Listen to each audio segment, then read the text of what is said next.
The Ides of March. Oh my goodness. Good evening, fellow travelers, gospel revolutionaries around the world. I appreciate you joining me here. I don't know if you can tell, I just woke up from a nap. In your 70s, there's just nothing more beautiful than a nap in the afternoon. I was talking to a friend and they said, boy, I like naps. I said, yeah, I think that's as close to heaven as we get here on earth right now is a nice afternoon nap. Thank you for participating in the conference, number one. If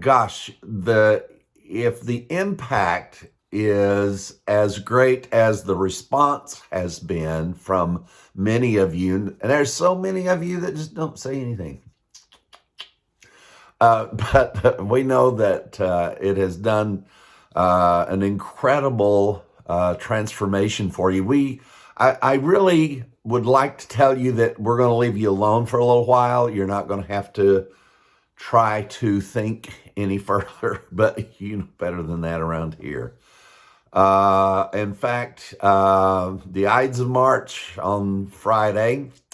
Beware the Ides of March, they say, on March the 15th, 2024. Something happened to me. I am going to try to describe that, and I'm going to try to tell you what this learning experience was and how about 100 different threads of what we've been teaching for quite some time now came together and painted a overall picture of this that gives a paradigm shift that I was not ready for, just to be really honest with you, at least based on the impact that it's had on me. I honestly feel transformed. I feel like my mind has been renewed to a point that I've never experienced before. My experience of dealing with me is completely different. My experience with being around other people, I just came back from the grocery store a few minutes ago, and it was really odd because just walking around the grocery store, it's like I could see people in a different light. Hold on to that. You're going to need it a little bit later. The thing that happened to me on Friday is something that, if it is true, I think it has the power in the world to end all war, and then some. As we contemplate and try to comprehend this new form of energy, which has the potential to powerfully impact every human on earth, a gospel has begun to be comprehended that will, side by side with the new energy source, bring peace to humanity. I guarantee it. You've heard us speak about this. I'm disappointed that we have to talk about it. It's like the people in the oil industry won't talk about it. The people in renewables won't talk about it. Because both sides stand to have a economic revolution hit them that everything can change. And in fact, it has already changed. That's the thing I want you to know, is this change has already happened. I think that the ability to try to get it out is it's finally being funded, but we're not talking about something that is a pie in the sky. It's already happened as fusion. And this moment went by without a lot of fanfare, but it was noted, and then it just seemed to be just shoved to the side. I hope that you keep up with this. If you have some investments, I'm not an investment advisor, but if you find things that are connected to the new form of energy that we have coming, long-term investment, I'd suggest you put $10 in it and let it stay there. That is a powerful thing to know, that a form of energy that's free to everyone, that it is a self-perpetuating form of energy. And I'm sure people are going to try to get their part of it somehow to be able to charge people for it. But this is really amazing. To the most remote parts of the world, it will be able to reach, and just really dynamic changes. I love the potential for the future. After I realized the world wasn't coming to an end, I started paying attention to what the future might look like by looking at science, by looking at the new innovations that are on the horizon, medicine and otherwise.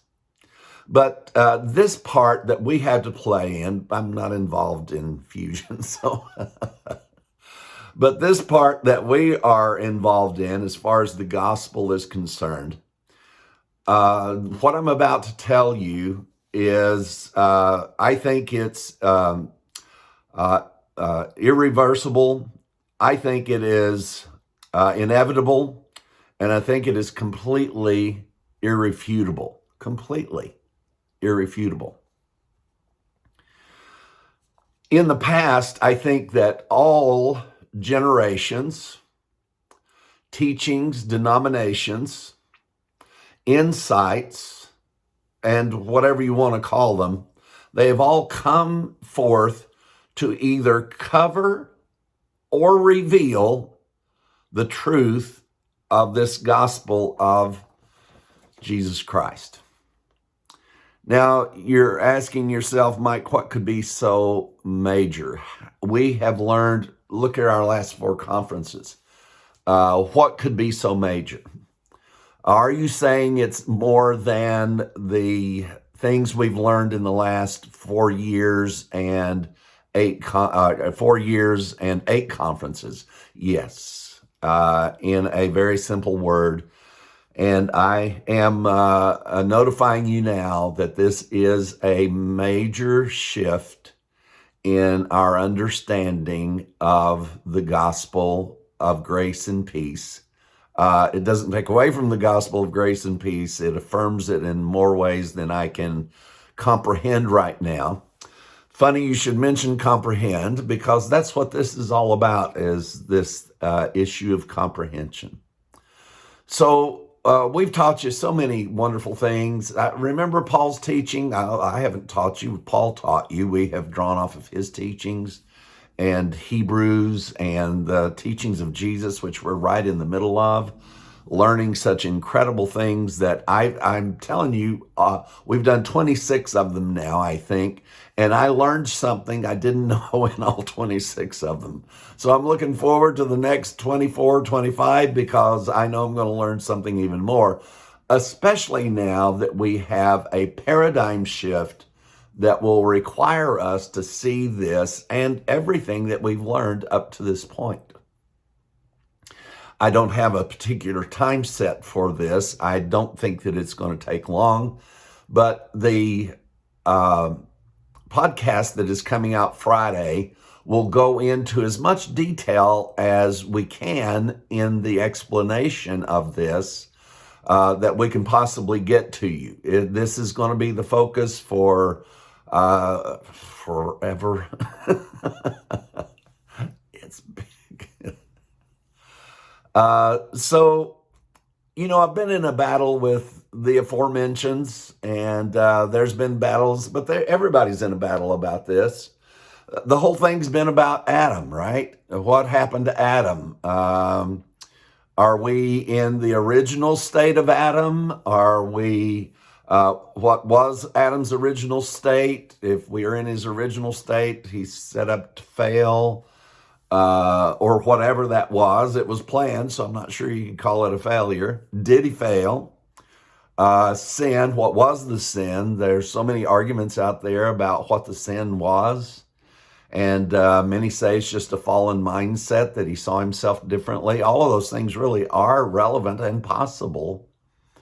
But on another level, they have become completely irrelevant. We're not, and we also look at, are we looking at a restored Adam, Adam 2.0? Now we're the right kind of Adam, but it's been there in front of us all the time. We are not descendants of Adam at all. Remember the little genetic interruption that happened with the Holy Ghost being there to manifest the seed that produced Jesus Christ, who is the light of the world? That's what is spoken of him, is that seed that was produced. Adam was never called the light of the world. Not one time Adam or any of his descendants were called the light of the world. But this one, the very first non-descendant of Adam, he was the light of the world. I'm not going to get a lot of biblical time in. I want to get a concept time in with you today. Let me read Genesis chapter 1. And we're going to go all the way back there. It's going to be a long time, a long session. They say if you start in Genesis chapter 1, it's going to be a long night. Genesis chapter 1, verse 1. In the beginning, God created the heaven and the earth. Yeah, Mike, you just did a whole conference on that. And the earth was without form and void, and darkness was on the face of the deep. And the Spirit of God moved upon the face of the waters, and God said, "Let there be light." And God saw the light, that it was good, and God divided the light from the darkness. From that point, everything was created. Before that point, nothing was created. The earth was there. It was without form. It was without void. There's something called the gap theory. There's, a lot of really earnest-hearted people have been trying to understand this. And as we've put our efforts into it, and we think that we have gained some things in this last conference that others have never known. Did you know that pearls and gold and rubies are baked inside the core of the fire of the earth, just like bread is made on the surface? Yeah, we found that out. And we found it out in writings that were over 3,500 years old, before anybody knew there was a fire in the center of the earth. I could go through so many places where that we found that our friends that do teach creation don't teach about it all. Some people have asked me, how much of this did you learn and how much of it was stuff that you got from other people? What you saw in the videos that we supplied to you to listen to is what we got off the videos, nothing more. The entire understanding about the ringwoodite and it circling the entire compass and the deep, the waters of the deep, no one has ever presented that to you, because that area of this planet was only discovered just a few years ago. I remember when it came out and it grasped my imagination. I don't know how I have the opportunity to grab onto these things. I guess it's just history, creation, the earth, gospel, God, people.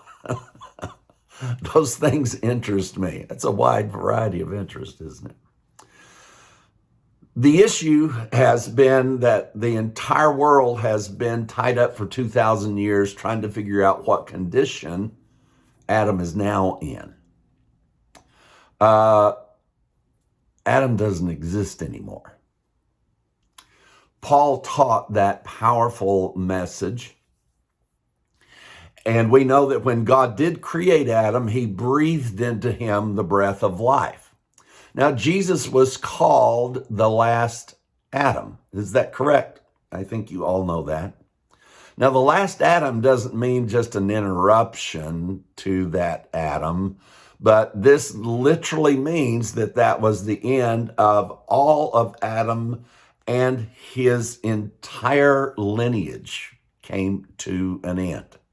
Just as sure as at the flood, that the lineage of all others, other than that was not polluted through Noah, from Adam to Noah, they all ceased to exist. So at the cross, we have this incredible thing where that it's Adam himself now. The line that was there, you say, but Mike, that's what God did, was to protect the seed, not Adam's seed. That's not the seed that everything was designed to keep secret. That was not the seed. The promise that went to Abraham was not man's seed or seeds as of many, but of one, and of Christ. I'm trying my best to do my best. On Friday, March the 15th, the Ides of March, at 2 Brute,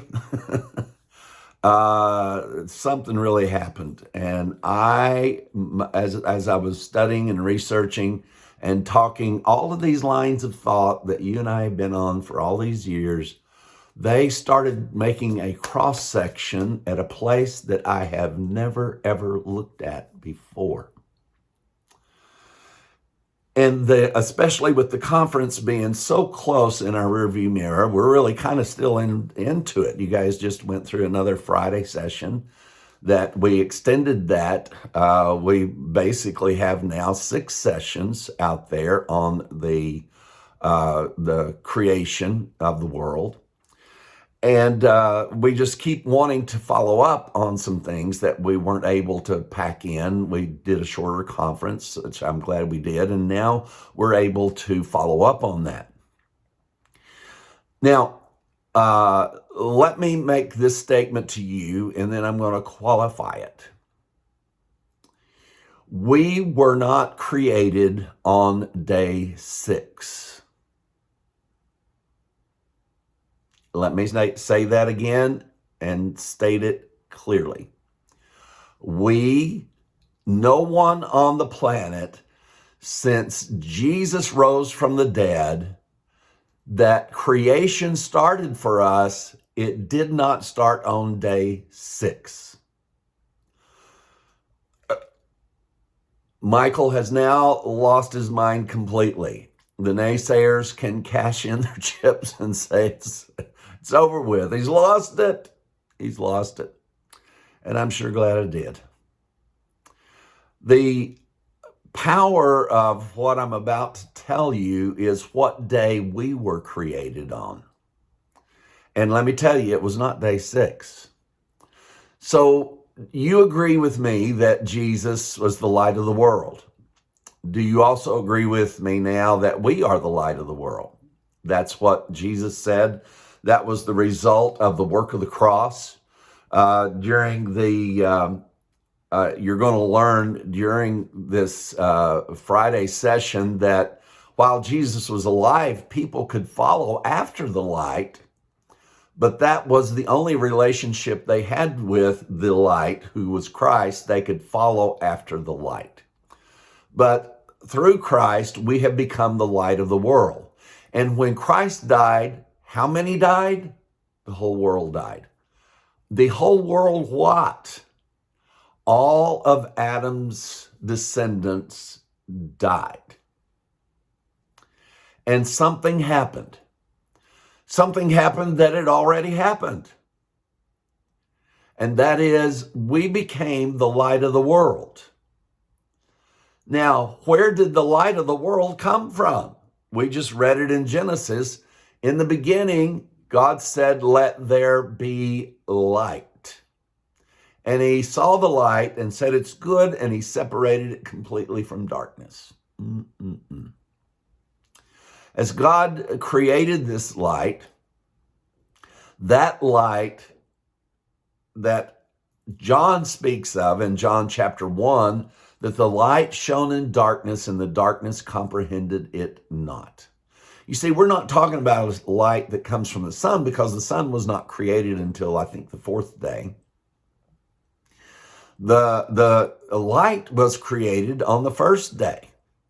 The very first day, light was created. So you see, you were not created on the 6th day. You were created on the 1st day.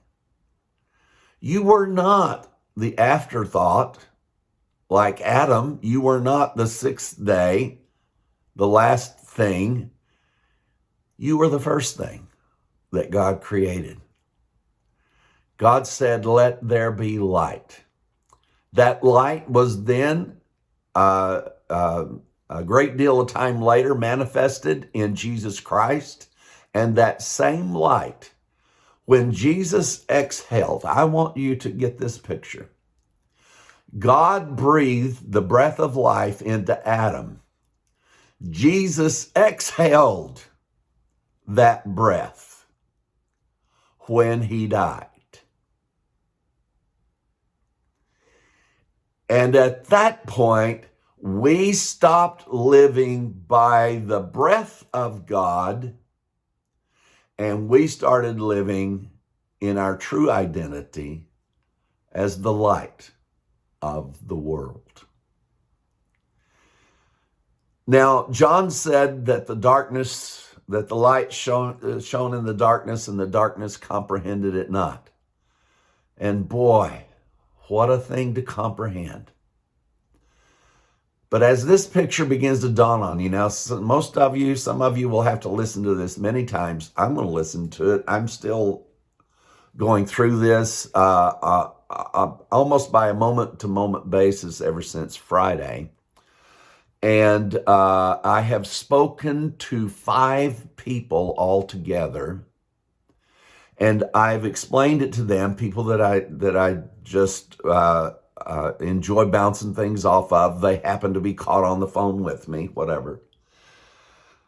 And in all 5 situations, there was a moment in the middle of the discussion where there was a, oh my God. Now, I've spoken to these 5 people,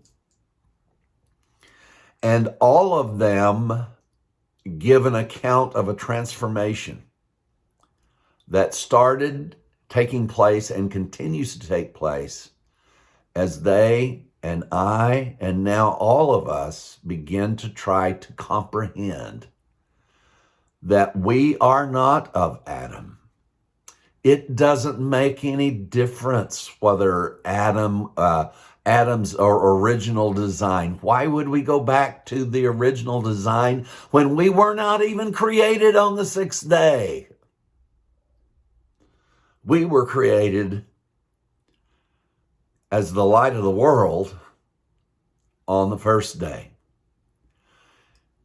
To me, I feel like I was in the sandbox, trying to figure out who was building the sandcastle correctly.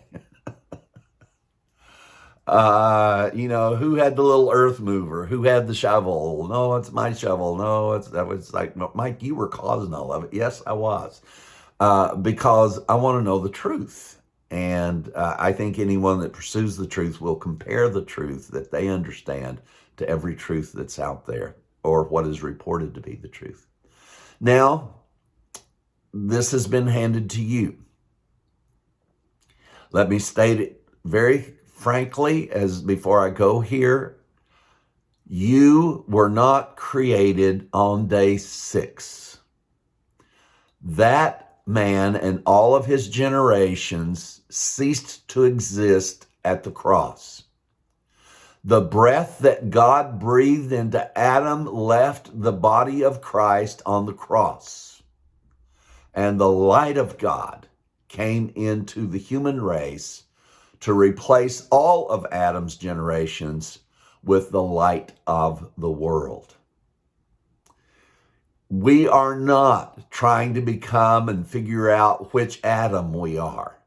There is no Adam. Jesus was the last Adam, and that last Adam died in Christ, and the light of the world sprang forth. And now this light has sprung forth in us, and it is there for us to talk more about on Friday. Thank you, guys. Love you. Enjoy the new creation.